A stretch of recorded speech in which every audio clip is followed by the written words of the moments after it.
One thing I want to do before we get to the videos where we implement R to do the hypothesis testing, one thing that I wanted to do is to go back and to explain how these work in the t-distribution, and the story is basically the same. Okay, so the story is basically the same for the t-distribution. Let's go back and let's look at these examples again.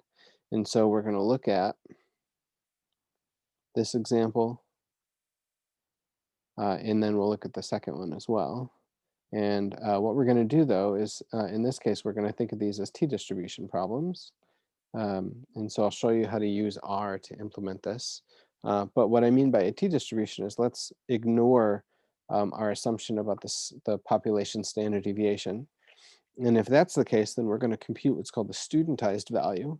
And that's going to be the mean, which is still going to be 2.85, minus the population mean if the null hypothesis is correct, divided by the standard deviation, which I'm going to call S, of our data over the square root of 6.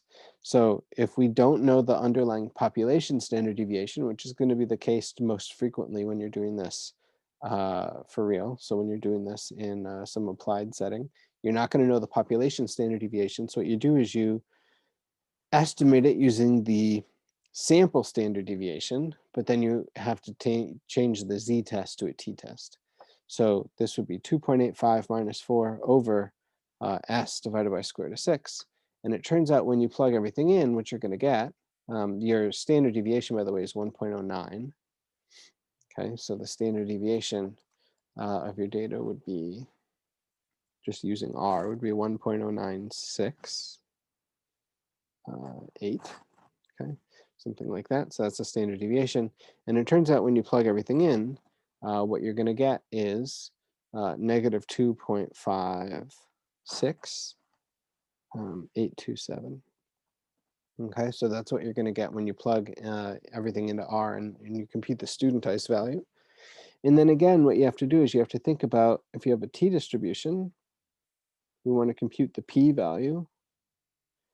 Here, since I can't draw, I'm not even going to pretend to do anything different with the normal distribution, but you take the cutoff as negative 2.568 and 2.568, compute these two areas, which again you could do using R, so there's two ways to do this, but your p-value is going to be 2 times, what you do is you use the function pt. So instead of p norm, since it's the t-distribution, you change norm to t. So this is pt of negative 2.568. We had 6 data points, so that means that we have 5 degrees of freedom. And we multiply by 2 for the same reason that we multiplied by 2 before. It's that these areas have the same, these regions have the same area. Okay, and if you do this, you're going to end up with a p-value that's 0.05, where'd it go? 0.05014. Okay, and so if you were running a hypothesis test at the 5% significance level, you would fail to reject the null hypothesis just barely. Okay, so this is just a little bit larger than 0.05. Okay, but that's how you would do this. Now, everything is built in. If you were to do t.test and then put in your data, and then you would put in, so they put in mu, and it's actually the letters, mu equals 4. So if you were to do this in R, you would end up with a p-value that's that 0.05014 without having to do really anything else. So if you were to plug in this magic function in R, what would happen is R would output all of the stuff that you want, including a confidence interval, your p-value, your studentized value, your degrees of freedom, and so on. And so it would spit out all of this data. And I think it's actually worth showing you how that would work. Okay, so let's go over and let's look at R at this point. Okay, so, and I have a little bit of my work here already in R.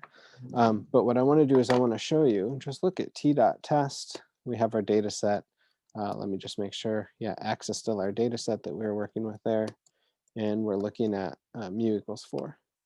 And so this really does give us our Studentized value, negative 2.568. Our degrees of freedom was 5 because we had 6 data points. It computes our p-value for us. Our alternative hypothesis was that the true mean is not equal to 4. It gave us a 95% confidence interval. And then it also told us, just in case we wanted to know what the sample mean of our data set was. It does not, for whatever reason, I don't know why, but it doesn't give us a sample standard deviation. You have to just do one extra code for that. But that's the t.test function, and you get all that from this function. Okay, so what I want to do now is let's actually do some examples where we use the t.test function for data. So let's do some examples with real data.